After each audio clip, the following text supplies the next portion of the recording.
ونعوذ بالله من شرور أنفسنا ومن سيئات أعمالنا من يهده الله فلا مضل له ومن يضلله فلا هادي له ونشهد أن لا إله إلا الله وحده لا شريك له ونشهد أن سيدنا ومولانا محمدا عبده ورسوله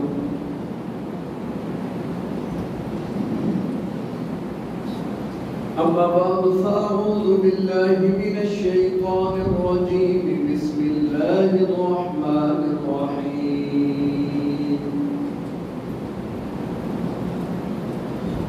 فول وجهك شطر المسجد الحرام وقال النبي صلى الله عليه وسلم لا يؤمن أحدكم حتى يكون هواه تبعا لما جئت به أو كما قال صلى الله عليه وسلم صدق الله العظيم وصدق رسوله النبي الكريم.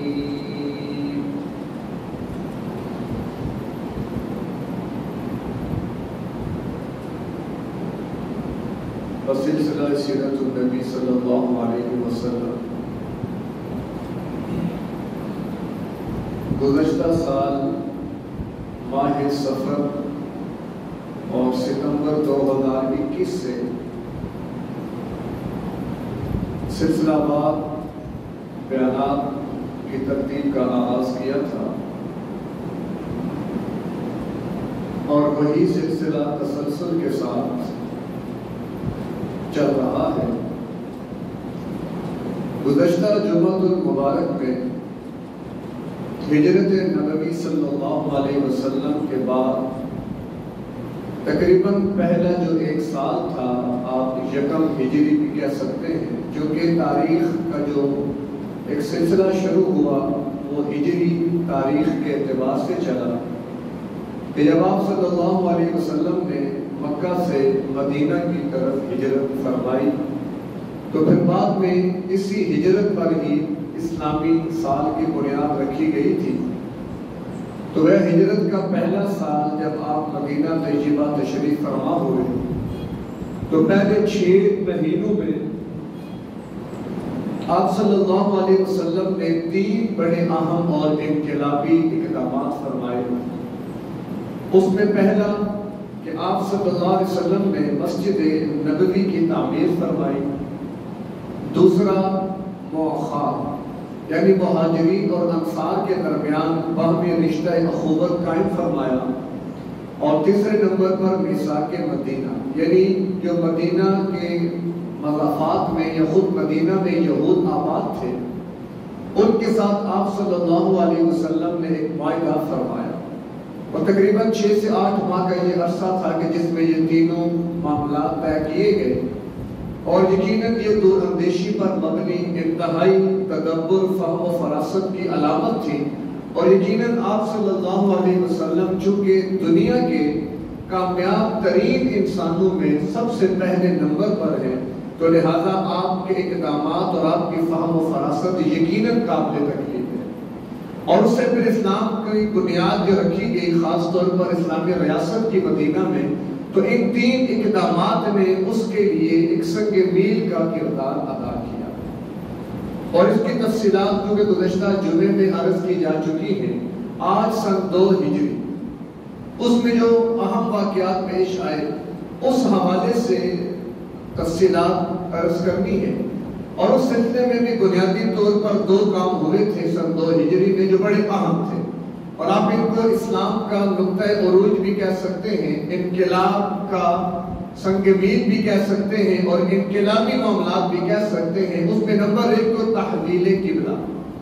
اس کا حکم آیا تھا شعبان کے بالکل نصف میں کہ اللہ تبارک و تعالیٰ نے قبلہ تبدیل فرمایا. تفصیلات آگے آ جائیں گے.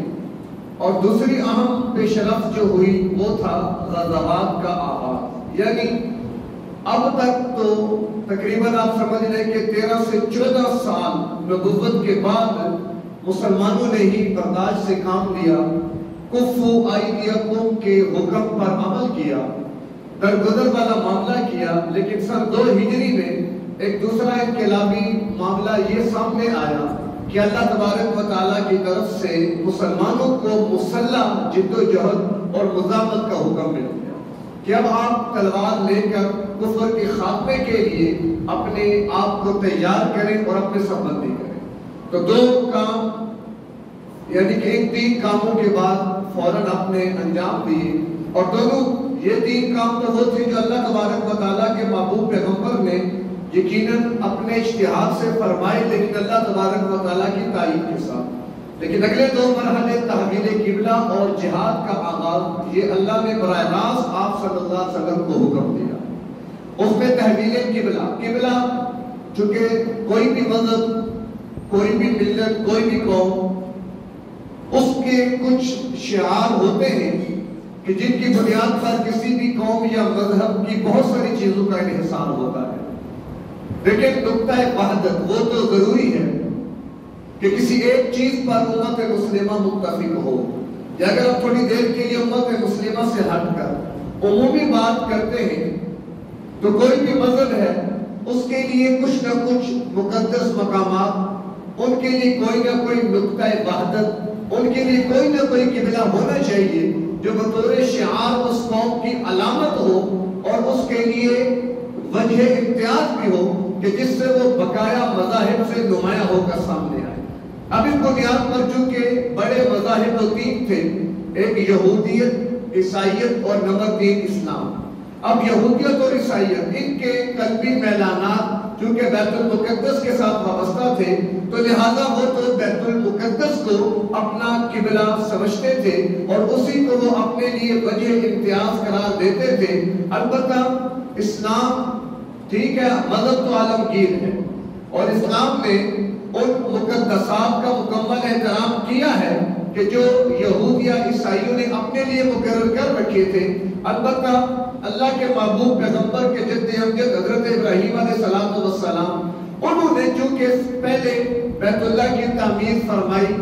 اگر آپ اس سے بھی پیچھے تاریخ کی طرف جاتے ہیں تو قرآن بتاتا ہے ان اول بیت وضع للناس للذی ببکۃ مبارکہ، کہ سب سے پہلا گھر جو روئے زمین پر بنا وہ بیت اللہ تھا، وہ مکہ میں بیت اللہ تھا۔ اور ظاہر ہے یہ بھی اس کی وجہ امتیاز ہے کہ اللہ تبارک و تعالیٰ اس کو اول بیت قرار دے رہے ہیں۔ پھر اس کے بعد فرشتوں سے اس کی تعمیر، پھر اس کے بعد آدم علیہ السلام سے، پھر اس کے بعد ابراہیم علیہ السلام، پھر وہ سلسلہ چلتا رہا۔ اور دوسری بات کہ بیت اللہ پوری دنیا کا بالکل وسط ہے، درمیان، یعنی پوری دنیا جو ہے اس کے دائرے کو دیکھا جائے تو بالکل درمیان میں بیت اللہ ہے۔ تو گویا وہ صرف عالم اسلام کا نہیں بلکہ عالم انسانیت کا بھی مرکز اگر ہے تو وہ مکہ اور مکہ میں بیت اللہ۔ اور یہی چیز اللہ کے محبوب پیغمبر کے پیش نظر بھی تھی۔ اللہ جس کا قرآن میں ذکر فرماتے ہیں قَدْ نَرَىٰ تَقَلُّبَ وَجْهِكَ فِي السَّمَاءِ، کہ اے پیغمبر ہم دیکھتے ہیں کہ آپ کا چہرہ بار بار آسمان کی طرف اٹھتا ہے، فَلَنُوَلِّيَنَّكَ قِبْلَةً تَرْضَاهَا، اور ہم جانتے ہیں کہ آپ کا نگاہ آسمان کی طرف اٹھانا کس وجہ سے ہے کہ آپ یہ چاہتے ہیں کہ قبلہ بیت اللہ بن جائے تو ہم آپ کی اس خواہش کو پورا کریں گے۔ چونکہ آپ جب مکہ میں تھے، اب مکہ میں ایک تو مشرکین آباد تھے، مشرکین کی عقیدتوں کا محور مرکز تو بیت اللہ تھا۔ البتہ یہود جو تھے ان کی عقیدت جو تھی وہ زیادہ بیت المقدس کی طرف تھی۔ تو اللہ کے محبوب پیغمبر جب مکہ میں تھے آپ تو تالیف قلب چاہتے تھے، آپ تو سب کو قریب کرنا چاہتے تھے، لہذا آپ مقام ابراہیم کی طرف آ کر نماز پڑھا کرتے تھے کہ جس میں بیت اللہ بھی آپ کے سامنے ہوتا اور اسی سمت میں آگے بیت المقدس بھی سامنے ہوتا تھا۔ تو مکہ میں تو آپ کی یہ کیفیت رہی کہ مشرکین بھی دیکھتے ہیں کہ آپ بیت اللہ کی طرف منہ کیے ہوئے ہیں۔ اگر کوئی یہود ہیں یا مدینہ میں آباد یہود ہیں تو ان تک بھی یہ بات پہنچ سکتی تھی کہ اللہ کے محبوب پیغمبر نبی آخر الزمان نماز میں اپنا چہرہ بیت المقدس کی طرف کرتے ہیں۔ تو یہ وہ وجوہات تھی کہ جس کی بنیاد پر اتحاد بھی قائم ہو سکتا تھا، انہیں قریب بھی کیا جا سکتا تھا۔ لیکن جب آپ ہجرت فرما کر مدینہ چلے گئے، اب مدینہ میں دونوں قبلوں کی طرف رخ کرنا مشکل ہو گیا۔ اب وہاں پر کسی ایک جانب کو اختیار کرنا تھا. اب مدینہ میں بھی دو قومیں آباد، ایک تو مشرکین کی، دوسرا یہود کی. اب مشرکین تو بیت اللہ کو اپنا محور مرکز سمجھے، جبکہ یہود کی نگاہ میں تو بیت المقدس کی عظمت تھی. تو لہذا اب اگر آپ کے لیے وہاں پر فیصلہ تھا کہ آپ کس طرف رخ کریں، اگر بیت اللہ کی طرف رخ کریں گے تو بیت المقدس کی طرف رخ نہیں ہوگا، اگر بیت المقدس کی طرف رخ کریں گے تو بیت اللہ کی طرف نہیں ہوگا. اب چونکہ مشرکین جو تھے اس اعتبار سے یہود کا احترام کرتے تھے، بلکہ روایات میں لکھا ہے کہ اگر کسی مشرک کا بیٹا یا بیٹی یا اولاد زندہ نہ رہتی، وہ یہ منت مانا کرتے تھے کہ اگر ہمارا بچہ زندہ رہ گیا ہم اسے یہودی بنائیں گے.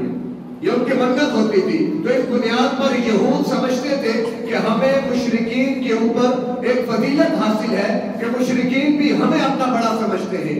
اور جب اللہ کے محبوب پیغمبر مدینہ تشریف لے گئے، تقریباً 16-17 مہینے آپ نے بیت المقدس کی طرف منہ کر کے نماز پڑھی. تو اس پر یہود اور خوش ہوئے کہ فقط مشرکین نہیں بلکہ خود نبی آخر الزمان اور مسلمان بھی بیت المقدس کی طرف منہ کیے ہوئے ہیں. تو ان کو اور زیادہ آپ سمجھ لیں کہ پھلنے کا موقع ملا، بھولنے کا موقع ملا. لیکن اللہ کے محبوب پیغمبر کی اپنی خواہش کیا تھی کہ میں بیت اللہ کی طرف منہ کر کے نماز پڑھوں، کہ جو میرے جد امجد ابراہیم علیہ السلام نے تعمیر فرمایا اور اللہ کا پہلا گھر ہے. اور تقدیر میں مقدر یہی تھا کہ قیامت تک کے لیے جو قبلہ رہے گا یا اس سے پہلے بھی جو قبلہ تھا بیت اللہ ہی تھا. یہ 16-17 مہینے تک صرف بیت المقدس کی طرف منہ کر کے نماز پڑھی گئی تاکہ ان یہود کو بھی قریب کیا جا سکے. لیکن بات ہے جب شعبان یکم ہجری میں اللہ تبارک و تعالیٰ کی طرف سے تحویل قبلہ کا حکم آ گیا تو پھر اس بنیاد پر یہود کو اتنی تکلیف ہوئی کہ ایک ہمارا تفوق اور فوقیت مشرکین پر تھی وہ بھی ختم ہو جائے گی، ایک ہمارا اسلام پر بھی رعب تھا وہ بھی ختم ہو جائے گا. یہی وجہ تھی کہ یہود کے دلوں میں اسلام کی جو دشمنی تھی وہ بڑھتی چلی جا رہی تھی. ایک تو بنیاد کیا تھی کہ نبی آخر الزمان عرب میں کیوں آئے، بنی اسماعیل میں کیوں آئے، بنی اسرائیل میں کیوں نہیں آئے. اس بنیاد پر ضد اور اناد میں آ گئے. نمبر 2، ہم تو اللہ کے چہیتے ہیں. قرآن بتاتا ہے نحن ابناء اللہ و احباؤہ، ہم اللہ کے محبوب، ہم اللہ کے چہیتے. یہود یہ کہا کرتے ہیں تو لہذا ہمیں فضیلت ہونی چاہیے. تو لہذا جب آپ بیت المقدس کی طرف ہو کر کے نماز پڑھتے تو یہود کو بھی بغلے بجانے کا موقع مل جاتا.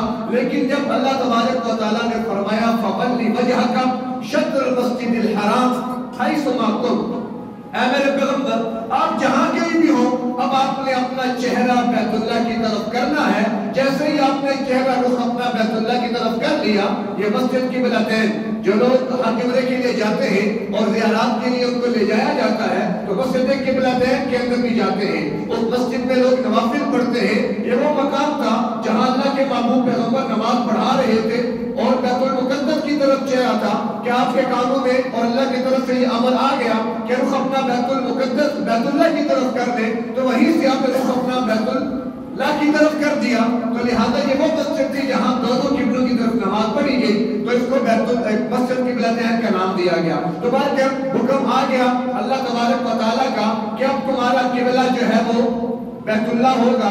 اب یہ تحویل قبلہ بظاہر قبلے کی تبدیلی تھی، لیکن در حقیقت یہ امت مسلمہ کا ایک بہت بڑا مقام اور رتبہ تھا جو شاید اب تک تو یہود کے پاس تھا. اب اللہ نے وہ فضیلت یہود سے لے کر امت مسلمہ کو دی کہ اسلام سے پہلے کیونکہ مسلمان تو یہودی، اسلام سے پہلے اللہ کے محبوب پیغمبر کی آمد سے پہلے امت مسلمہ وہ یہودی تھے. تو لہذا وہ بیت المقدس سے قبلہ تھا ان کا، لہذا وہ سارے فضائل انہی کے لیے تھے.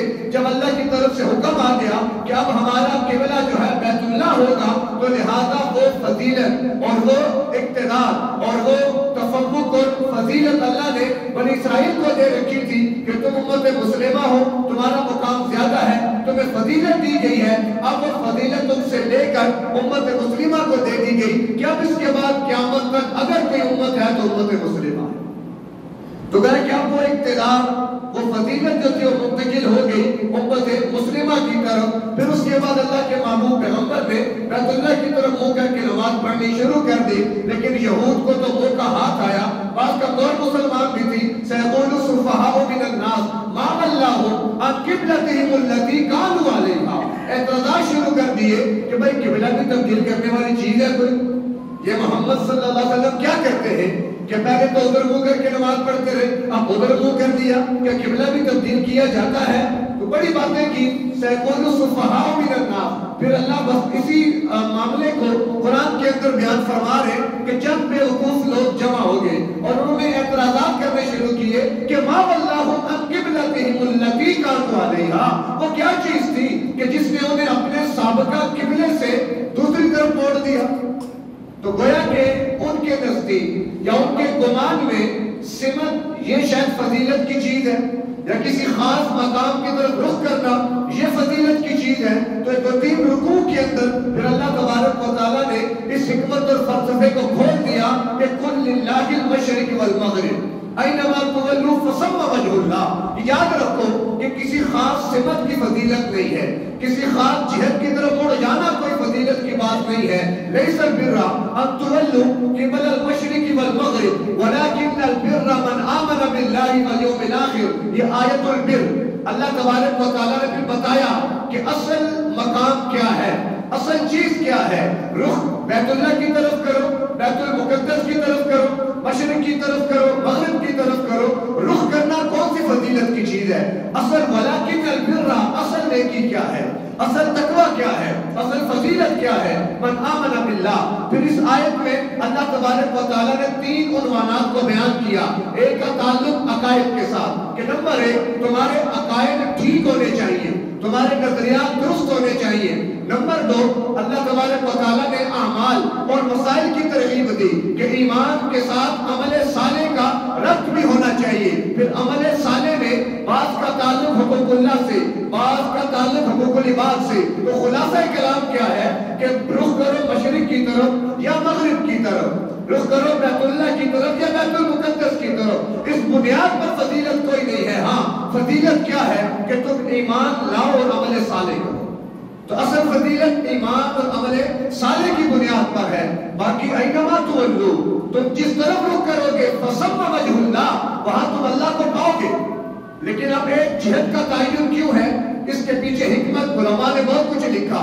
سب سے بڑی حکمت وحدت امت، کہ امت کے اندر اتحاد قائم ہو۔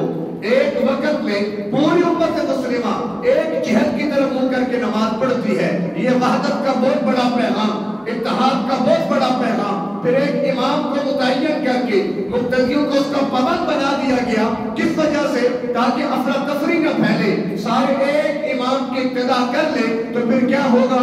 وہاں بھی نظم قائم رہے گا، ربط قائم رہے گا، عبادت کا حسن قائم رہے گا، ترتیب قائم رہے گی، اور تمہارے باپ اتحاد اور اتفاق سے دشمن پر تمہارا روک قائم رہے گا کہ مسلمان تو ایک جماعت ہے۔ المؤمن کرجل واحد، یہ سارے مسلمان مشرق مغرب شمال جنوب جن کی تعداد 1.5 سے 2 ارب ہے تعداد بہت زیادہ، لیکن اپنی حیثیت کے اعتبار سے جسد واحد کی طرح ہے، ایک مٹھی اور ایک مکے کی طرح ہے کہ جس سے پورا عالم کفر کامتا تھا جب تک امت میں اتحاد قائم تھا۔ کیونکہ آج امت منتشر ہو گئی، امت تقسیم ہو گئی، کوئی سیاسی پارٹیوں میں تقسیم ہو کر لڑنے لگے، کوئی مسئلے کی بنیادوں پر لڑنے لگے، کوئی علاقائی بنیادوں پر لڑ پڑے، کوئی لسانی بنیادوں پر لڑ پڑے، کوئی صوبائی بنیادوں پر لڑ پڑے۔ لڑ نہیں پڑے، باقاعدہ لڑایا گیا، کیونکہ یہود نے اس وقت جو دشمنی کا بیج بویا تھا آج تک اس کی فصل وہ کاٹتے ہیں۔ روز اول سے ستیزہ کار رہا ہے ازل سے، دائم روز چراغ مصطفی سے شرار ابو لہبی، کہ جب سے اسلام کا چراغ روشن ہوا اس وقت سے ابو لہب نے بھی مقابلے میں آ کر ٹھان لی ہے، لہذا پھر یہ یہود کا معاملہ وہاں سے چلا۔ روز اول سے جب اللہ کے محبوب پیغمبر کا نبی ہونا پتہ چلا، جب اسلام کا دین ہونا پتہ چلا، جب ان کی فضیلت پتہ چلی، ان کے قبلے کے ہو جانے کا علم ہوا، تو دشمنی کی آگ بھڑکتی رہی۔ وہ دن اور آج کا دن وہ اپنی دشمنی سے باز نہیں آئے، ہمارے شعائر کو برباد کیا، ہماری نسلوں کو برباد کیا، ہمارے مذہب کو برباد کیا۔ اور آج کل ایک کتنا بڑا مسئلہ ٹرینڈ جینڈر کا ایشو، کیا ہم نے کیا کرنا ہے؟ جنس کی تبدیلی کا قانون کہاں پاس ہوتا ہے؟ اسلامی جمہوریہ پاکستان میں۔ کون پاس کرتا ہے؟ ہماری سیاسی جماعتیں کہ جن میں نون لیگ سر فہرست ہے۔ 2018 میں نون لیگ نے قانون دیا، پیپلز پارٹی نے تائید کی، تحریک انصاف تو ویسے بھی اسی ایجنڈے پہ کام کر رہی ہے، تو لہذا آج جن لوگوں کو ہم نے اوپر لایا، جن کو اپنے سر پہ بٹھایا، جن کو اپنا آقا مان لیا، آج وہ اسلام کی دھجیاں اڑاتے ہیں، تو پھر مجھے بتائیں نا ان کو ووٹ دینے والے اس کے ذمہ دار ہوں گے کہ نہیں؟ ابھی بل کی بنیاد پر ہم جن پرستی وہ جو قوم لوط کا تھا جب ہمارے معاشرے میں رواج پائے گا تو اس کی ذمہ داری کس پر عائد ہوگی؟ یہی تو ہم رونا روتے ہیں، یا تو اسلامیہ کا یہاں سے نکالو ٹائٹل، اس کو جمہوریہ ریپبلک آف پاکستان کہہ دو، اگر اسلام کا نام لیتے ہو پھر مذاق کیوں اڑاتے ہو؟ ہمارے آئین کی پہلی شک کیا ہے؟ کوئی قانون قرآن و سنت کے خلاف نہیں بنے گا، پھر یہ کیا تماشا ہے؟ پھر یہ کیا ڈرامہ ہے جو ہمارے ساتھ کھیلا جا رہا ہے؟ اور غلطی ان کی نہیں، غلطی ہماری ہے، یہ ہماری اپنی غلطی ہے۔ ہم نے خود ان لوگوں کو سر پہ بٹھایا، ان کے جھنڈے اٹھائے، ان کے لیے نعرے لگائے، ان کو اپنا آقا، اپنا معبود، اپنا الہ۔ اب تو قریب ہے کہ کوئی نہ کوئی شاید نبوت کا دعویٰ بھی نہ کر دے۔ آج کا سوشل میڈیا پہ کم وقت کے ایسے بیان بھی چل رہے، تو یہ کیا ہے؟ اللہ اس قوم کو ہدایت دے، ہمیں تو قوم کا معاملہ ہے، وہ تو انہی کے لوگ ہیں نا۔ ہمارے قرآن یورپ کے پر ہوتا ہے، وہ تو انہی کی پالیسیوں پہ آئے، ہم تو کم از کم مسلمان بن کے رہے نا، ہم تو کم از کم اپنے اسلام کو اور اسلام ازم کو نہ چھوڑے نا۔ ہم نسلیں ہماری کیا کرے گی؟ چلے آج بل پاس ہوا، میں اور آپ کو مزاحمت کر دیں گے، لیکن جب قانون بن جائے گا پھر مجھے بتائیں نا آئندہ نسلیں ہماری کس رخ پہ ہوگی، ان کا کیا مستقبل ہوگا، ان کا کیا دین اور کیا مذہب ہوگا؟ تھوڑا تاریخ کے پس منظر کو سامنے رکھیں، یہ ہمارے ساتھ تماشے آگے نہیں ہو رہے، اس سے پہلے بھی کبھی حقوق انسان کے نام پر تماشے ہوتے ہیں، کبھی حدود آرڈیننس کے نام پر ہمیں الو بنایا جاتا ہے، کبھی یہ ٹرانسجنڈر جو بھی جنس کی تبدیلی قانون ہے، کبھی اس بنیاد پر ہمارے ساتھ کھلواڑ کیا جائے گا۔ یہ ہو رہا ہے، ہوتا رہے گا، لیکن ہم لوگ نہ جانے کب بیدار ہوں گے اور ہمیں کب شعور آئے گا کہ ہم کم از کم اپنی قبر آخرت اور اپنی نسلوں کی تو فلاح کے لیے کچھ کام کر کے جائے گا۔ 1992 میں قاہرہ مصر کا دارالحکومت، وہاں پر کانفرنس ہوتی ہے اور اس کا بنیادی ایجنڈا کیا ہوتا ہے کہ مغرب اور اسلام کے درمیان بڑے فاصلے ہیں، کوئی ایسا سسٹم بناؤ کہ ان کے فاصلے ختم ہو اور یہ قریب آ جائیں، ایک دوسرے کو سمجھے، ایک دوسرے کے ساتھ مل کر بیٹھے۔ آپ خود سوچیں، اس ملک کی بنیاد دو قومی نظریے پر ہے، کافر الگ قوم ہے، مسلمان الگ قوم ہے، دونوں کا اجتماع نہیں ہو سکتا، خاص طور پر جب وہ معاملات کہ جن کا تعلق قرآن سے ہے، شریعت سے ہے، سنت سے ہے، وہاں پر کوئی کمپرومائز نہیں ہے۔ اللہ کے معبود پیغمبر تنہا چند مٹھی بھر صحابہ آپ کی معیت میں اس وقت کے کفر میں یہ پیشکش کی کمپرومائز کر لیا جائے، آئے مل کر بیٹھتے ہیں، کوئی درمیانی راستہ نکالتے ہیں تاکہ تصادم نہ ہو، مزاحمت ختم ہو اور مل بیٹھ کر کوئی پیار محبت سے کوئی ضابطہ اخلاق بنا لیا جائے۔ اللہ نے سورہ کافرون اتار دی، حالانکہ مسلمان چند ہیں، اللہ کے معبود پیغمبر بے بس ہیں، وہ کچھ نہیں کر پا رہے، آپ کے سامنے حضرت یاسر بوڑھے، ان کو مارا جا رہا ہے، آپ کچھ نہیں کر سکتے، حضرت سمیہ کے ٹکڑے ہوئے آپ کے سامنے، آپ کچھ نہیں کر سکتے، حضرات صحابہ کو مارا جا رہا ہے، کوئلوں میں لٹایا جا رہا ہے۔ اس میں وسیع کا عالم ہے کہ کوئی صورت مستقبل میں سورہ کوثر کیوں اتری؟ اللہ کے محبوب پیغمبر کے صاحبزادے جب وفات پا جاتے تو کفار خوش ہوتے کہ نسلوں سے مشن زندہ رہتے ہیں، اس کی تو نسل ہی باقی نہیں ہے، لہذا چھوڑو، چلنے دو، چند سال اسلام رہے گا پھر ختم ہو جائے گا۔ لیکن وہ نہیں جانتے تھے کہ نسبی بیٹوں کی طرح کچھ روحانی بیٹے بھی ہوتے ہیں۔ اللہ نے اگر نسبی بیٹے نہیں چلائے، اس کی حکمت کیا تھی کہ مولوی کے بیٹے کو لوگ مولوی کہہ دیتے ہیں، مفتی کے بیٹے کو لوگ مفتی کہہ دیتے ہیں، کہ ایسا نہ ہو کہ کوئی نبی کے بیٹے کو نبی کہہ دے۔ ختم نبوت کا معاملہ اتنا حساس تھا کہ اللہ نے اپنے محبوب پیغمبر کو نرینہ اولاد دے کر وقت سے پہلے واپس لے لی، تاکہ کوئی یہ نہ کہے کہ نبی کا بیٹا نبی نہیں۔ ختم نبوت کا معاملہ بڑا دو ٹوک موقف رکھتا ہے، اس میں کوئی شک نہیں ہے۔ تو بات کیا سورہ کوثر اتری، اللہ کے نبی کو اللہ نے تسلی دی، ان شانی اکا هو الابتر، بے نسلیں رہیں گے تو یہ کافر آپ کی نسل تو چلے گی، پوری دنیا میں آپ کا غلبہ ہوگا، آپ کا مشن پہنچے گا اور آپ کی روحانی اولاد، آپ کے روحانی بیٹے آپ کے مشن کو لے کر نکلیں گے۔ تو بات کیا اللہ کے محبوب پیغمبر صلی اللہ علیہ وسلم وہاں سے دین کا جب آغاز ہوتا ہے تو یہ دشمنی یہود کی پلے آ جاتی ہے، ساتھ ہو جاتی ہے، پھر یہ تسلسل سے بات چلی خیر موضوعات بہت سارے نکل رہے بیچ میں، تو میں بات کو اپنے موضوع کی طرف لاتا ہوں کہ 1992 میں پھر قاہرہ میں یہ کانفرنس ہوتی ہے کہ یہ آپس کے اختلافات ختم کیے جائیں اور کوئی کمپرومائز کا راستہ نکالا جائے، اگرچہ 1400 برس پہلے اللہ نے سورہ کافرون اتار کر یہ بات واضح فرما دی تھی کہ مسلمانوں تم کمزور ہو، تم ابھی کوئی مقابلے کی طاقت نہیں رکھتے ہو، لیکن بات نظریے کی ہے تو ٹوک اعلان کر دو لکم دینکم ولی دین، کہ دین کے معاملے میں کوئی کمپرومائز نہیں ہے۔ میں ایک کیا سارے صحابہ کیا ہم سب اپنے مشن پہ جان دے جائیں گے، لیکن دین کے معاملے میں کوئی کمپرومائز نہیں ہوگا، تب جا کر یہ دین ہم تک پہنچا۔ اگر جیسے آج ہمارے حکمران اور ہمارے بڑے اور ہمارے بیوروکریٹ اور ہمارے سیاسی عمائدین اگر ان جیسی سوچ اس دور میں ہوتی تو یقین جانے آج اسلام کا الف بھی باقی نہ ہوتا، لیکن اللہ ہر دور میں ایسے دیوانے پیدا فرما دیتا ہے، ایسے پروانے پیدا فرما دیتا ہے جو اسلام کی شمع پر اپنی جان دے کر پہرا دیتے ہیں تاکہ وہ شمع روشن رہے، وہ قیامت تک روشن رہے گی۔ لیکن فیصلے بھی تو ہونے ہیں، اللہ نے جہنم بھی تو بنائی ہے۔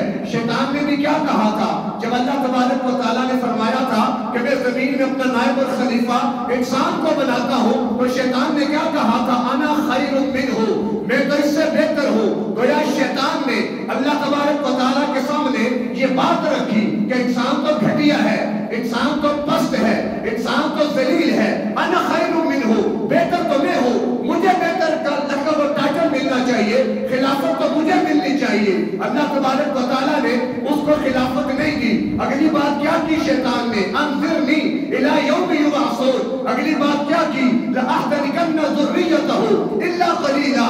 یا اللہ میرا موقف کیا ہے؟ یہ انسان ذلیل ہے، یہ پست ہے، یہ گھٹیا ہے، اللہ مجھے مہلت دے کہ میں ثابت کر کے رہوں گا کہ واقعی شیطان اعلیٰ تھا اور انسان گھٹیا ہے۔ یہ شیطان کا چیلنج ہو گیا، یہ شیطان کا مارکا چل پڑا، یہ شیطان میدان میں آ گیا کہ میں ثابت کروں گا اس بات کو جو آج میں کہہ رہا ہوں کہ انا خیر منہ، میں اس سے بہتر ہوں۔ کیا مانا؟ کہ انسان بہتر نہیں ہے، انسان ذلیل ہے، انسان تو نہ جانے، شیطان کی بات کر رہا ہوں۔ لہذا پھر شیطان نے اپنے مشن پہ کام کیا، اللہ نے اتار دیا روئے زمین پر، آدم تو بھی جا، ہوا تو بھی جا، شیطان تو بھی جا۔ اب وہ میدان لگ گیا، سٹیج بن گیا، اب نکلو میدان میں، شیطان اپنی محنت کرے، آدم ابن آدم اپنی محنت کرے، دیکھتے ہیں کہ موقف کس کا ٹھیک ہے۔ لیکن شیطان نے اپنے موقف کو درست ثابت کرنے کے لیے پھر اگر آپ قرآن کی آیات کا مطالعہ کریں، وَاسْتَفْزِزْ عَلَيْهِمْ بِصَوْتِكَ وَأَجْلِبْ عَلَيْهِمْ بِخَيْلِكَ وَرَجْلِكَ وَشَارِكْهُمْ فِي الْأَمْوَالِ وَالْأَوْلَادِ۔ اللہ کہہ رہے ہیں شیطان تو اپنی آوازوں سے انہیں بہکا، ان پر اپنے گھڑ سوار لے کر آ، ان پر اپنی پیدل فوج لے کر آ، ان کے مالوں میں شریک ہو جا، ان کی اولادوں میں شریک ہو جا، جو تو کر سکتا ہے کر لے۔ ان عبادی لیس لک علیہم سلطان، جو میرے بندے ہوں گے ان پہ تیرا زور نہیں چل سکے۔ اللہ نے فرمایا جو میرے بندے، تو اپنی محنت کر، پڑھے قرآن سورہ بنی اسرائیل، آیات کا مطالعہ کرے۔ شیطان کو اللہ فرما رہے اجلب علیہم بصوتک، انہیں اغوا کر لے آواز کے ذریعے۔ آج موسیقی کیا ہے؟ یہ شیطان کی آواز کہ جس کے ذریعے وہ ورغلاتا ہے۔ آج کا نوجوان کیسے اس کے پھندے میں چلا گیا، آج وہ ثابت کر بیٹھا کہ واقعی انسان ذلیل ہے۔ جو موسیقی سنتا ہے وہ ذلیل ہے، جو گانے بجانے کا شوقین ہے وہ پست اور ذلیل ہے، وہ شیطان کا ساتھی ہے، وہ رحمان کی نظر سے دور ہے۔ کیوں؟ اللہ نے کیا، اس نے کیا کہا تھا کہ میں اپنی آوازوں سے انہیں بہکاؤں گا۔ اللہ نے کیا فرمایا تھا؟ ان عبادی لیس لک علیہم سلطان۔ اللہ نے وضاحت کر دی، گویا کہ جو اس کی آواز کا عاشق بن گیا وہ شیطانی ہو گیا، اور جو بچ گیا وہ رحمانی ہو گیا۔ آج ہم دیکھ لیں کہ شیطانی کتنے اور رحمانی کتنے، تجزیہ کر لیں۔ 100 نوجوان ہیں تو 99 شیطان کے ہتھکنڈے اور اس کے پجاری اور خود کو ذلیل ثابت کر چکے ہیں۔ کوئی ایک ہوگا نیک اللہ کا ولی کہ در دامنی پہ شیخ ہماری نہ جائیو، دامن میں جوڑ دے تو فرشتے وضو کریں۔ ایسے بھی ہے اس معاشرے میں الحمدللہ کہ اللہ کا ایک امر ہے، حکمت ہے۔ تو بار کیا شیطان نے اپنی چالیں شروع کر دی۔ 1992 میں قاہرہ میں یہ میٹنگ ہوتی ہے کہ آپس میں کچھ کمپرومائز کی صورت بنائے۔ پھر 1995 میں بیجنگ کے اندر یہ میٹنگ ہوتی ہے اور وہاں پر باقاعدہ یہ چیزیں طے ہوتی ہیں، انہیں قانونی شکل دی جاتی ہے، پھر 5 سال کے بعد امریکہ میں یہ میٹنگ ہوتی ہے اور یہاں تک قانون بنائے جاتے ہیں کہ اگر کوئی خامن اپنی بیوی سے زبردستی ہم بستر ہوگا اور اگر بیوی نے جا کر درخواست دے دی تو اس بنیاد پر اس خامن کو ہتھکڑی لگے گی، فرد جرم عائد ہوگی، اسے جیل جانا پڑے گا، قانون بنائے گا۔ اور ہم 1992 میں ہماری وزیر اعظم محترمہ بینظیر بھٹو تھی، وہ بھی اس میں جا کر شریک، اس لیول کی وہ کانفرنس تھی، اس لیول کی کہ وزرائے اعظم کو وہاں جمع کیا گیا، پھر وہاں پر پروپیگنڈے کے ذریعے اس چیز کو عام کرنے کے لیے مشورہ ہوا کہ ہم میڈیا کا استعمال کریں گے، ہم ڈرامے اس بنیاد پر بنائیں گے، ہم فلمیں اس بنیاد پر بنائیں گے، ہم گھر گھر میں ٹیلی ویژن پہنچائیں گے، گھر گھر میں کیبل پہنچائیں گے، ڈش ہر گھر میں پہنچے گی، انٹرنیٹ ہر گھر میں پہنچے گا۔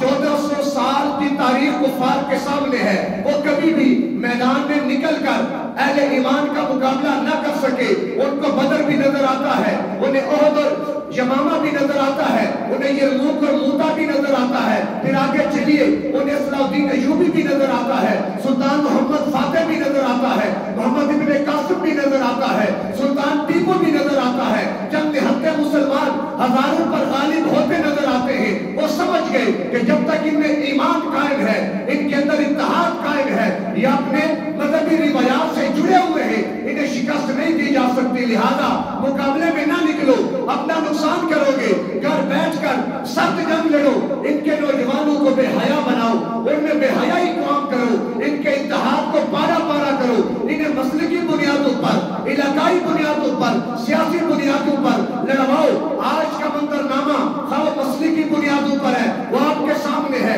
خواہ وہ سیاسی بنیادوں پر ہے، وہ آپ کے سامنے ہے، علاقائی اور نسلی اور لسانی بنیادوں پر ہے، وہ آپ کے سامنے ہے۔ اقبال بڑا پیٹا، اقبال نے بڑا سمجھایا کہ آپس کے اتحاد کو نہ چھوڑنا۔ اللہ نے قرآن میں بار بار کہا اعتصموا بحبل اللہ جمیعا، اکٹھے رہنا، اللہ کی رسی کو تھام کے رکھنا، ولا تفرقوا، الگ نہ ہونا، فتنازعوا فتفشلوا وتذهب ريحكم، اگر الگ ہو گئے، بکھر گئے تو پھر تمہاری ہوا اکھڑ جائے گی اور دشمن تمہارا وہ حال کرے گا جو رہتی دنیا تک لوگ یاد رکھیں گے۔ آج دیکھ لیں تو لہذا شیطان نے اپنا کام شروع کر دیا، اور آج صورتحال 2018 میں بل پیش ہوا، نون لیگ پیش کرتی ہے، پیپلز پارٹی تائید کرتی ہے، تحریک انصاف تائید کرتی ہے، کہاں ہیں پیپلز پارٹی کے جیالے، کہاں ہیں نون لیگ کے پٹواری، اور کہاں ہیں وہ یوتھیے جو اپنے لیڈروں کے لیے نہ جانے کیا کچھ کرتے ہیں۔ آج بات اسلام کی ہے، اسلامی روایات کی ہے، یہ بل ہے کیا؟ آپ کو اندازہ بھی ہے اس بات کا کہ نہیں، ہمیں تو کوئی پتہ نہیں، ہم نے تو بس لیڈر کی پیروی کرنی ہے، اس کو سجدہ کرنا ہے، وہ ہمارا معبود ہے، میری نالی بند ہے کوئی ٹینشن نہیں، میرے گھر بجلی نہیں آتی، اشیاء خود و نوش میری پہنچ سے دور نکل چکی ہے، لیکن پھر بھی وہ میرا ہے۔ کاش اللہ کو اپنا بنایا ہوتا، اللہ کے محبوب پیغمبر کو اپنا بنایا ہوتا اور قرآن کو دستور کے طور پر منوایا ہوتا تو آج یہ دن نہ دیکھنے پڑتے۔ آج کوئی بھی مرد عدالت میں جا کر یہ کہتے کہ میں عورت ہوں تو عدالت پر یہ لازم ہو جائے گا کہ وہ کنسیڈر کر دے کہ یہ عورت ہے۔ آج بھی عورت جاتی ہے نادرا کے آفس میں یا عدالت میں اور جا کر وہ یہ کہہ دے کہ میں مرد ہوں، مردانہ حیثیت سے رہنا چاہتی ہوں، قانون پر یہ بات لازم ہے کہ وہ اس کی بات کو مانے۔ پھر ہوگا کیا؟ اب مرد خود کو عورت کہہ کر مرد کے ساتھ نکاح کرے گا، عورت خود کو مرد کہہ کے عورت کے ساتھ نکاح کرے گی، مرد کا نکاح مرد سے ہوگا، عورت کا نکاح عورت سے ہوگا۔ یہ کیا ہے؟ ہم جن پرستی ہے کہ جو بیس ہے، بنیاد ہے، جو نظریہ ہے کہ جس کی بنیاد پر یہ گھناؤنا کھیل کھیلا جا رہا ہے، اور ہمیں پتہ ہی کوئی نہیں۔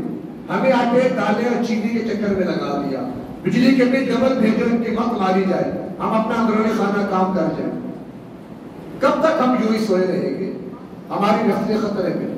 یعنی بل پاس ہو گیا، اب اس کے بعد آپ کچھ نہیں کر سکتے، آپ کا بیٹا چلا گیا اور اس نے خود کو عورت کنسیڈر کر دیا تو لہذا کیا ہوگا؟ آپ کچھ نہیں کر سکتے۔ وہ کسی مرد سے نکاح کرے گا، آپ اس کا راستہ نہیں روک سکتے۔ مرد کا مرد سے نکاح کوئی تصور ہے؟ مرد الگ جنس ہے، عورت الگ جنس ہے، جن سے مخالف کے اختلاف سے اللہ نے نظام کائنات کو چلایا ہے۔ ہم جن پرستی جب ہوگی تو پھر اولاد کیسے ہوگی؟ سماج کا کیا ہوگا؟ معاشرے کا کیا ہوگا؟ جائے بھاڑ میں۔ ایک نظریہ ڈارون نے دیا تھا کہ انسان تو حیوان ہے اور بندر تھا، نظریہ ارتقائی مراحل طے کرتے کرتے وہ انسان بنا۔ بعد میں فرائڈ آ گیا، سیگمنٹ فرائڈ، اس نے ایک نظریہ دیا کہ انسان کے اندر سب سے زیادہ جو جذبہ ہے وہ جنسی جذبہ ہے، اور انسان جنسی جذبے کی تسکین چاہتا ہے۔ اگر انسان کا جنسی جذبہ تسکین نہیں پائے گا تو انسان ٹینشن میں ہوگا، جب انسان ٹینشن میں ہوگا تو پھر کیا ہوگا؟ لڑائیاں ہوگی، جھگڑے ہوں گے، معاشرے میں اختلافات ہوں گے۔ تو لہذا معاشرے کو پرامن بنانے کے لیے اب اس کی جنسی تقسیم کا اور تسکین کا اہتمام کرنا پڑے گا۔ لہذا اس نے کیا کہا؟ سیکس فری سوسائٹی ہونی چاہیے، ہر ایک کو جیسے کتا اور بکری اور بکرا آپس میں کوئی ان کے درمیان ادب و احترام کا معاملہ نہیں ہے، پردگی پہ پردگی کا سلسلہ نہیں ہے، ماں بیٹا بہن کی تمیز نہیں ہے۔ اس نے کہا کہ انسان کو اس سے رخ پہ آنا چاہیے، جب اس کے جذبے کی تسکین ہوگی، یہ پرامن رہے گا تو معاشرے میں امن رہے گا۔ یہ وہ نظریات ہیں جو آج ہم پر مسلط ہو رہے ہیں۔ آج جنسی جذبے کی تسکین کرو، کسی بھائی کی بہن چلی گئی، میں مرد ہوں، وہ پھر کپڑے پہنے گی، وہ باہر نکلے گی، جب عورت مرد کنسیڈر ہوگی پھر میراث میں کیا ہوگا؟ اس کو ڈبل حصہ مل جائے گا۔ یعنی معاملہ کہاں تک جائے گا؟ بات بڑا دور نکل جائے گی۔ تو خدا را پھر کرنا کیا ہے؟ پھر کیا کریں؟ سوال ہے نا، میں کیا کر سکتا ہوں؟ آپ کیا کر سکتے ہیں؟ تو فی الحال ہم دعائی کر سکتے ہیں، اللہ کے حضور رجوع کر سکتے ہیں۔ یہ ہماری شامت اعمال ہے۔ ابھی پانی خشک نہیں ہوا اللہ کی عذاب کا کہ یہاں پر یہ بل پاس ہو گیا، یہ ہم کیا کر رہے ہیں؟ ہم کدھر جا رہے ہیں؟ یاد رکھیں، آپ نے تاریخ میں نے بارہا بتایا بھی آپ کو کہ قوموں پر عذاب آئے، ہر قوم پر اللہ نے ایک عذاب بھیجا، قوم کو ہلاک کیا، سوائے قوم لوط کے۔ حضرت لوط علیہ السلام کی قوم پر اللہ نے پے در پے 3-4 عذاب اتارے۔ وجہ کیا تھی؟ وہ قوم بے حیا ہو گئی، اور بے حیائی اللہ کو سخت ناپسند ہے، سخت ناپسند۔ استمشی علی استحیاء، قرآن نے موسیٰ علیہ السلام کو جو عورت بلانے آئی تھی اس کی چال کا قرآن نے ذکر کر دیا۔ حالانکہ چلنا یہ عام روٹین کی چیز ہے، انبیاء بھی چلتے ہیں، لیکن وہ چال کیا تھی؟ حیا والی۔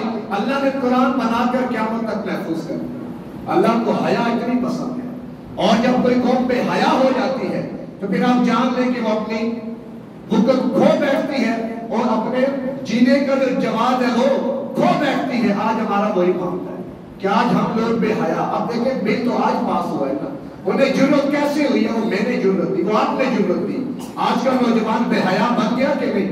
ٹک ٹاک اٹھا کر دیکھیں نا، ہماری مائیں بہنیں، ہماری بیٹیاں بیٹے کیا کر رہے ہیں؟ سنیپ ویڈیو اٹھا کر دیکھیں نا کیا ہو رہا ہے ہمارے ملک میں۔ یہ اسلامی جمہوریہ پاکستان، ان چیزوں کی چھٹی دی جا رہی ہے۔ آج بل پیش کرے نا حدود کا، جو چوری کرے گا ہاتھ کاٹیں گے، سارے لبرل آپ کے مقابلے میں کھڑے ہو جائیں گے۔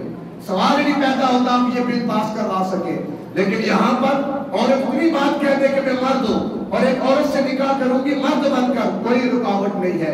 حتیٰ کہ میڈیکل سرٹیفکیٹ کا بھی کوئی مسئلہ نہیں ہے، کوئی ضرورت نہیں ہے، آپ نے کہہ دیا ہمارے لیے کافی ہے۔ دوبارہ کیا بات میں ختم کرتا ہوں، خلاصہ ساری بات کا یہی ہے کہ بڑے علمی ہیں، بڑے مسائل ہیں، اور یہ حالات بڑے خراب ہوتے جا رہے ہیں، اللہ کا غضب بھڑکتا جا رہا ہے۔ یہ ذہن میں رکھیں، ہر سورج کے طلوع اور غروب سے مت سمجھے کہ امن سے معاملات چل رہے ہیں۔ رہے گی کب تک کتاب سادہ؟